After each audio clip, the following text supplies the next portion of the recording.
Imagine getting denied a room in a hotel you own because you didn't look the part. That's exactly what happened to her. It had been a long day, the kind of day that settles in your shoulders and lingers in your lower back. Danielle Monroe wasn't one to complain, though. She'd visited 2 properties that morning in Savannah, then sat through back-to-back meetings with regional leadership, and finally drove herself 2 hours north to Charleston to wrap up the day with an unannounced inspection of the newest hotel in her chain. She didn't wear heels or a power suit, no designer handbag, just black sneakers, fitted jeans, and a charcoal hoodie zipped up halfway. Her curls were pulled into a low puff, and she wore no makeup. Her eyes, a little tired, scanned the building with quiet focus. Danielle believed in seeing her hotels the way her guests saw them. No special treatment, no announcements, just the raw experience. She walked through the sliding doors of the Kings Row Hotel on Calhoun Street. The lobby was modern, glass fixtures, velvet couches, and an art wall featuring photographs of Charleston's rich history. Everything looked clean, quiet, professional. Behind the front desk stood a young man, early 20s, light brown hair, button-down shirt. He barely looked up. Danielle cleared her throat gently. "Hi," she said, offering a polite smile. "I have a reservation. Monroe." The clerk didn't smile back. He looked her up and down once, then back at his screen. "What's the first name?" he asked, tone flat. "Danielle." Click, click. His fingers tapped at the keyboard. "I don't see anything under that name," he replied. Danielle nodded slowly, still calm. "Try D. King. It's under a corporate block. Should be a suite, king-level floor." Click tap, his brow furrowed. "There's a D. King reservation," he said. But, that doesn't look like it's for you." Danielle tilted her head slightly. "What does that mean?" The clerk hesitated, clearly unsure how far he could go. "It's reserved for someone in the corporate division," he said, voice dropping a little, like she wasn't supposed to know that. Danielle waited, then smiled faintly. "Right, that's me." He blinked. "You're with corporate?" "I am. I'm actually the—" He cut her off. "I'm gonna have to call my manager." He turned away before she could finish her sentence. Danielle looked around. A couple sitting near the lobby bar turned to glance at her. Her skin prickled, not from embarrassment, but from familiarity. This wasn't new. A tall woman in her 40s emerged from the office behind the desk, tan slacks, burgundy blouse, clipboard in hand. She whispered something to the clerk, who gestured toward Danielle with his chin. The manager approached with tight lips and a stiff smile. "Ma'am, I understand you're trying to check into a corporate suite." "I'm not trying," Danielle said, her voice still soft. "I am checking in. Reservation is under D. King. That's a block I authorized myself." The manager crossed her arms. "And who exactly are you with?" Danielle sighed, her patience thinning but still intact. "I'm with Monroe Hospitality Group. I'm the CEO." The manager's eyebrows lifted just enough to betray doubt. "Do you have any ID?" Danielle reached into her bag, pulled out her wallet, and handed over her license and business card. The manager glanced at them, then back at Danielle, like it still didn't quite add up. Then she said it. The sentence Danielle had heard in too many variations over too many years. "You don't look like a CEO." There it was. Danielle raised an eyebrow but didn't respond. The manager handed back her ID and smiled, tight and unconvincing. "Let me just double-check a few things. Would you mind waiting over there by the window?" Danielle didn't move. "I'll stand right here." The clerk was staring now. A security officer from the hallway near the elevators had started to walk over. Danielle could feel it all tightening, like air being slowly sucked out of the room. But she didn't raise her voice. She didn't flinch. She just watched and waited while the temperature of the room changed. The security guard stopped a few feet from Danielle, his eyes flicking between her and the front desk. He wasn't aggressive, not yet, but he was clearly sizing her up like she was a question mark in his lobby. "You need something, ma'am?" he asked, his voice low but firm. Danielle turned toward him slowly.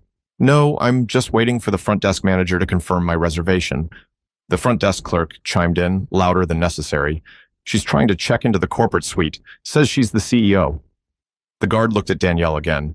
His posture shifted just slightly, more alert. He rested one hand on his belt, not on his weapon, but close enough to send a message. Danielle kept her voice calm. "Is there a reason I'm being questioned by hotel security for checking into a room I reserved?" The manager reappeared from the back office, holding a phone in one hand and a printed sheet in the other. She approached Danielle with a forced, polite tone. Okay, Ms. Monroe, I did see your name connected to the Monroe Group, but typically, these reservations are handled through a travel coordinator. Without prior notice or official documentation from your office, I really can't release that suite. Danielle blinked. Are you suggesting I forged my own reservation? No, not saying that, the manager said, backpedaling. But you have to understand, we follow a protocol, and you showing up, without warning, in jeans and a hoodie, it's just a little irregular. Danielle gave her a hard look. Is it irregular because I didn't send a memo? Or is it irregular because I'm not what you expected a CEO to look like? The manager opened her mouth, but nothing came out. The clerk shifted awkwardly. Even the security guard took half a step back. Danielle exhaled slowly. This is my hotel. My company built it. My team trained the staff. That suite was reserved to assess your team's professionalism and service. Congratulations, you just failed. The room fell quiet, but instead of doubling down, the manager's eyes narrowed like she was waiting for a gotcha moment. I'd still like to confirm with someone at corporate, she said. Just to be sure. Danielle tilted her head. You want to call my office? Yes. Okay, Danielle said, her expression unreadable. Go ahead. The manager turned back toward the office. Danielle waited a beat, then added, When you get my assistant on the line, ask her what happens when a team disrespects a senior executive during a mystery inspection. The manager hesitated mid-step. I'll wait here, Danielle said quietly. The security officer cleared his throat. Ma'am, if you could just step outside while they confirm, this really isn't necessary. Danielle turned her full attention to him now. What isn't necessary? Me standing here or me being in this hotel at all? He looked uncomfortable, like he hadn't thought it through before speaking. Danielle slung her bag over her shoulder. You know what? I'll step outside. I could use some air. She walked slowly toward the glass doors. Her sneakers made soft contact with the polished floor, every step louder than the silence behind her. Out on the sidewalk, she pulled out her phone.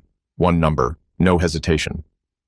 Janae, she said when her assistant picked up, I need you to call William and tell him to contact the Charleston Kings Row Hotel. Right now.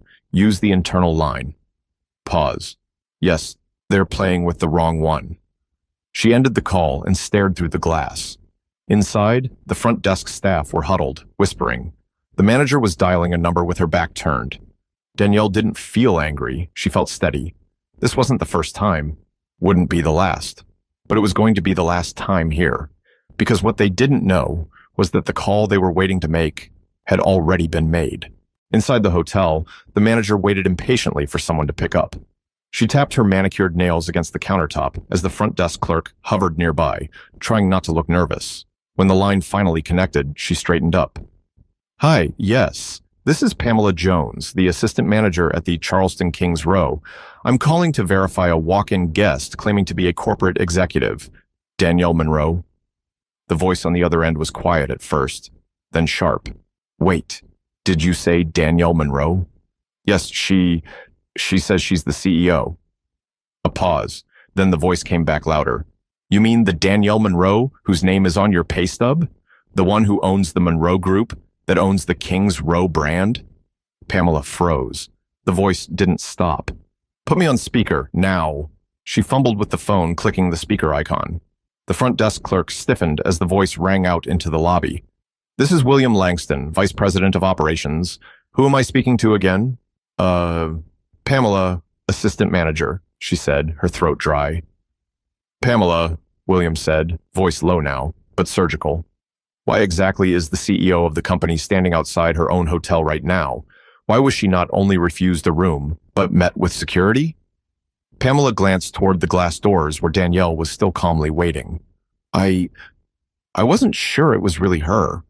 And so you decided what? That she didn't look the part. The clerk stepped back, pretending to reorganize brochures. Pamela was out there alone now. William continued. Tell me, did she raise her voice? No. Did she threaten anyone? No.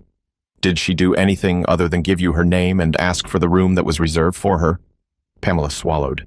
No. Silence. Good, William said, because now you're going to walk your ass outside and apologize to her. Not tomorrow. Not after lunch. Right now. And then you're going to offer her anything she wants and hope she doesn't decide to make this your last day in hospitality. Pamela glanced at the security guard, who had wandered back toward the elevator but was clearly listening. She looked like she wanted to melt into the floor. "Do you understand me?" William snapped. "Yes, sir." The line went dead. Pamela stood there for a second, her skin suddenly feeling too tight for her body. Outside, Danielle was calmly scrolling her phone. The manager approached the door, opened it, and stepped out. "Ms. Monroe." Danielle looked up, unfazed. "I want to sincerely apologize. There was clearly a major misunderstanding. Your suite is ready. I'd be more than happy to—" Danielle stood slowly. "You've confirmed who I am?" "Yes, of course. I spoke with corporate." "Not just corporate. You spoke with William." Pamela nodded sheepishly. "Yes. Yes, ma'am." Danielle gave a slow, dry laugh. "Isn't it funny? 10 minutes ago, I was just a woman in a hoodie who couldn't possibly belong here." Pamela opened her mouth, but Danielle raised a hand. "No, I'm not in the mood for excuses. I'm in the mood for accountability." Danielle walked past her and back into the lobby. The clerk looked up, then quickly down. As she reached the desk, another man walked in. Sharp gray suit, leather folder in hand, a Bluetooth in his ear. He was black, mid-40s, and walked like someone who solved problems for a living. "Danielle," he said, approaching with a half-smile. "You all right?" Danielle nodded. "They're learning." "William briefed me," he said, glancing toward the front desk. "Let's get you checked in and make a few things very clear to this team." Danielle looked around the lobby, at the staff who had questioned her, the guard who had hovered too close, the guests who had watched without a word. Let's. Because this wasn't just about a room anymore. This was about what happened when respect came after recognition, and never before. Danielle didn't walk back in like someone demanding power. She walked in like someone who already had it, and knew exactly what it was worth. The man beside her was Julian Barrett, a senior operations director, cool under pressure, razor sharp with details. He'd flown down from Charlotte the moment William Langston called. That's how serious this had gotten in less than 30 minutes. Pamela, the assistant manager, tried to salvage what she could. "We've upgraded the suite, of course, sent up a fruit tray, bottle of champagne. Anything else you need, Ms. Monroe? It's yours." Danielle didn't even look at her. Julian turned to the front desk clerk. "What's your name?" "Brandon," the young man answered, shrinking into himself. Julian gave him a long look. "You ever Google who signs your checks?" Brandon shook his head, cheeks burning. Julian pulled a printed email from his folder and slid it across the desk. "This is a memo from 2 weeks ago, company-wide, stating that Ms. Monroe would be doing unannounced evaluations at several of our properties." Pamela's face flushed red. She had seen that memo. She just didn't think this woman could possibly be the one behind it. "Y'all had one job," Julian said, looking around the lobby. "Treat every guest with respect. That's not just hospitality. That's basic humanity." Danielle folded her arms. "The thing that gets me," she said, loud enough for everyone behind the desk to hear, "is that I didn't even ask for special treatment. I didn't say, 'I'm the boss.' I didn't ask for favors. I asked to be treated like a regular guest." She turned slowly toward Pamela. "But you couldn't even give me that." Pamela opened her mouth to say something, maybe to defend herself, but Julian stepped in. "Don't. Just don't." From the corner of the lobby, the security officer stood silent. He looked uncomfortable now, like maybe the reality of what he'd participated in was sinking in. Just then, another figure entered the hotel, Kendra Willis, regional HR manager, slim, serious, and always dressed like she might be called to a courtroom at any moment. She walked straight up to Danielle and Julian. "Got the footage," she said, holding up a USB drive.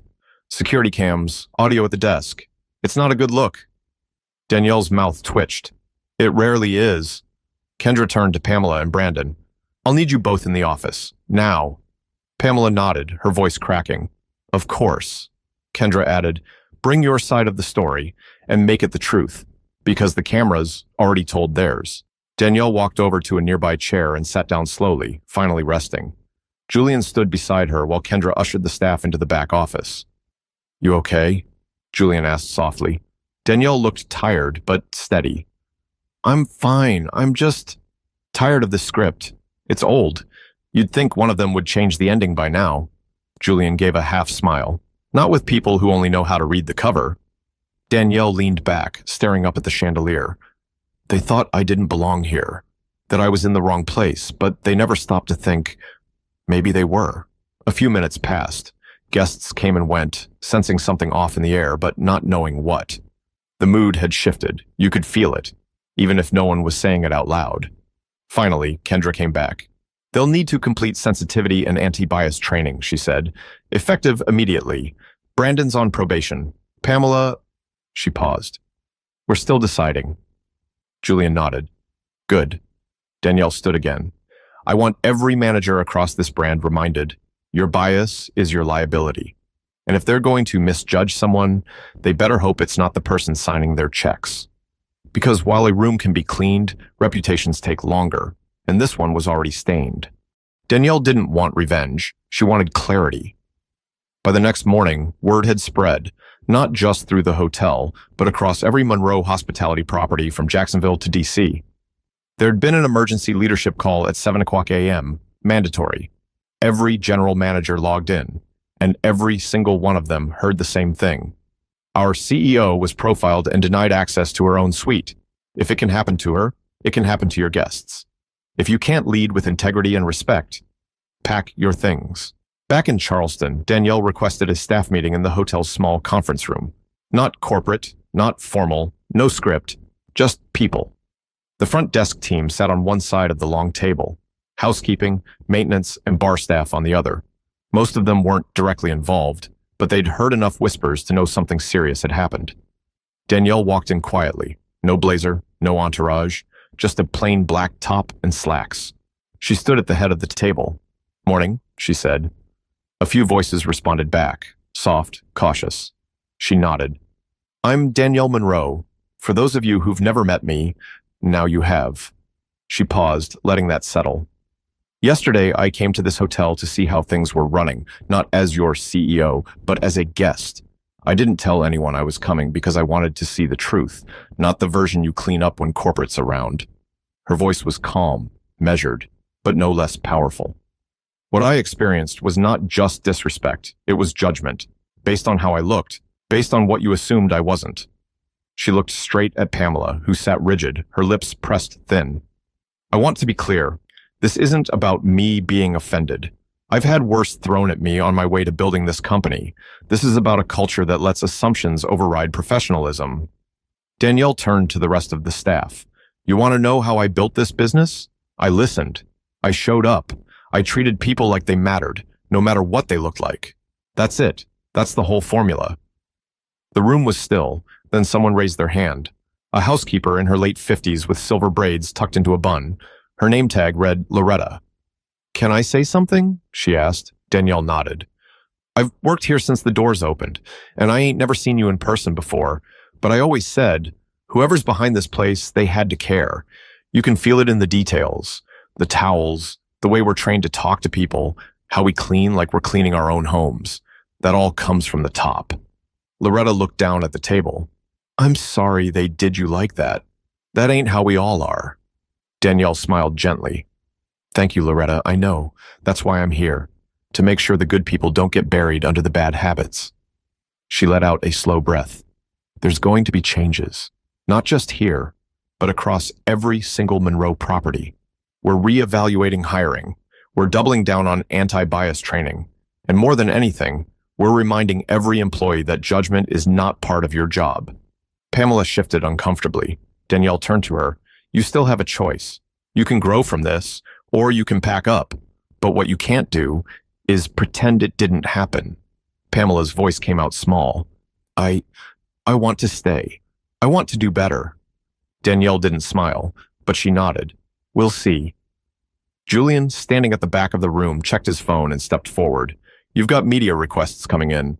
Some of the employees posted on TikTok. It's already gone viral. Danielle sighed, like someone used to being the story, but tired of being this kind of story. I'll deal with it, she said. She looked around one last time at the faces in the room. Don't treat people right because you might get caught. Treat them right because that's the job. She turned and walked out. Because real leadership doesn't make noise. It leaves impact, quiet, lasting, and impossible to ignore. Danielle didn't speak to the press. She didn't need to. By that afternoon, news outlets had picked up the story from a shaky phone video one of the staff had secretly recorded, Danielle standing calmly as a manager doubted her, then walking away without raising her voice. The headline, Black CEO denied room in her own hotel, stays graceful, but sets the record straight. By the next morning, Monroe Hospitality's inbox was flooded. Some were angry, some embarrassed. Some wanted to applaud. But the message was clear. People were watching. And they weren't just watching the guests. They were watching the leaders. Pamela stepped down later that week. Brandon remained on probation, undergoing full retraining with HR. Security staff were pulled into a broader review process across the region, not as punishment, but as a reckoning. A mirror held up. Meanwhile, Danielle stayed in Charleston 3 more days, not in silence, but in motion. She walked every floor, spoke to the cleaning crews, ate breakfast in the lobby with regular guests. No press, no cameras, just presence. That Friday morning, she stood alone in front of the framed plaque at the hotel's entrance, the one she'd approved months earlier when construction finished. Her name, etched in bronze at the bottom. Danielle Monroe, founder and CEO, in honor of every guest who deserves to feel welcome. A guest walked by and paused. Mid-50s, dark blazer. He glanced at the plaque, then at Danielle, then did a small double take. "You her?" he asked, pointing at the name. Danielle gave a tired smile. "Yeah, that's me." He blinked. "Wow, well, damn. No offense, but I wouldn't have guessed." Danielle nodded slowly. "Most don't." He laughed awkwardly. "Well, this is a hell of a hotel." She nodded again. "That's the goal." He moved on. Danielle stayed where she was. Julian joined her a minute later. "You think they'll learn from this?"